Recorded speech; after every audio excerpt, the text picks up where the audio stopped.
નમસ્કાર મિત્રો, વેધર ઇન્ફોર્મેશનમાં આપનું સ્વાગત છે. હું છું પરેશ. ખાસ કરીને આજના વિડીયો આપણે વાત કરવાની છે નૈઋત્યના ચોમાસા લઈને. નૈઋત્યનું ચોમાસું છે જે આપણું અનુમાન હતું એ જ પ્રમાણે ક્યાંક અટક્યું છે મહારાષ્ટ્રમાં.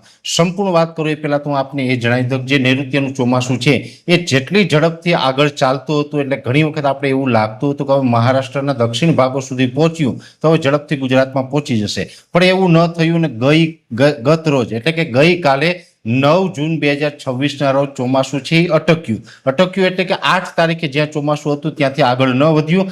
આજનું અપડેટ હજુ આવ્યું નથી, પણ અમે જે અલગ અલગ મોડેલોના આધારે પ્રિડિક્શન કર્યું એમાં આજે પણ ચોમાસાની કોઈ ખાસ પ્રગતિ જોવા મળતી નથી. એટલે ઘણા સમયથી આપણું એક અનુમાન હતું કે ચોમાસું મહારાષ્ટ્રમાં અટકી શકે, મુંબઈ પહોંચે એ પહેલા જ અત્યારે ચોમાસું મહારાષ્ટ્રમાં અટક્યું છે. અને ખાસ કરીને જોવા જઈએ તો ચોમાસાની જે બે પાંખ હોય છે, એક હોય છે પૂર્વ પાંખ અને એક હોય છે પશ્ચિમ પાંખ.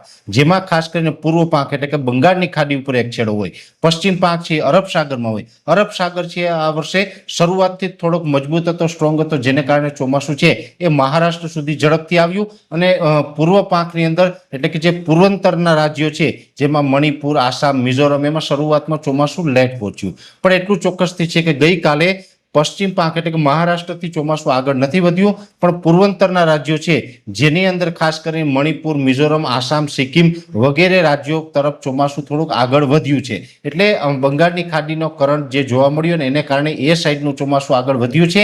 પણ આપણી સાઈડથી અરબ સાગરથી થોડુંક ચોમાસું છે એ ક્યાંય ને ક્યાંય હવે વીક પડ્યું છે. હવે આ ચોમાસું વીક પડે એટલે ઘણા બધા મિત્રોને એમ હોય છે, જે જાણકારો છે એમ હોય છે કે લાંબો સમય સુધી આ બ્રેક આવશે. ત્યારે હું આપને જણાવી દઉં કે ભૂતકાળની અંદર પણ ઘણી વખત મહારાષ્ટ્રમાં ચોમાસું ઘણી વખત નબળું પડે, ઘણી વખત ધીમું પડે અને ઘણી વખત એકદમ અટકી જતું હોય છે. અત્યારની સ્થિતિ પ્રમાણે જોઈએ તો એ ચોમાસું હવે ઝાઝા દિવસ અટકવાનું નથી. સામાન્ય રીતે ભૂતકાળમાં જ્યારે ચોમાસું અટક્યું છે ત્યારે ઓછામાં ઓછા 8 દિવસથી લઈ અને 15-17 દિવસ સુધી મોન્સૂન બ્રેક કન્ડિશન સર્જાતી હોય છે. હવે આ વર્ષે જોવા જઈએ તો આ વર્ષે એટલો લાંબો સમય ચોમાસું રોકાવાનું નથી, કેમ કે હવે થોડા દિવસની અંદર ફરીથી ચોમાસું છે સક્રિય થશે. લગભગ 11 તારીખે મોડી રાત્રેથી લઈ અને 12 જૂન 2026ના રોજ એટલે કે 11 અથવા તો 12 જૂને ચોમાસું ફરીથી સક્રિય થઈ જશે અને ચોમાસું ધીમે ધીમે આગળ વધવાનું ચાલુ કરશે. જોકે અત્યાર સુધી જે ચોમાસાની ઝડપ હતી એ ઝડપથી હવે ચોમાસું આગળ નહીં વધે, એનાથી થોડુંક ધીમી ગતિ આગળ ચાલશે. છતાં પણ ગુજરાતની અંદર ચોમાસાનો પ્રવેશ છે વખતો વખત આપણે કહી રહ્યા છીએ, વારંવાર કહી રહ્યા છીએ એમ 15 જૂન આસપાસ થઈ જવાનો છે.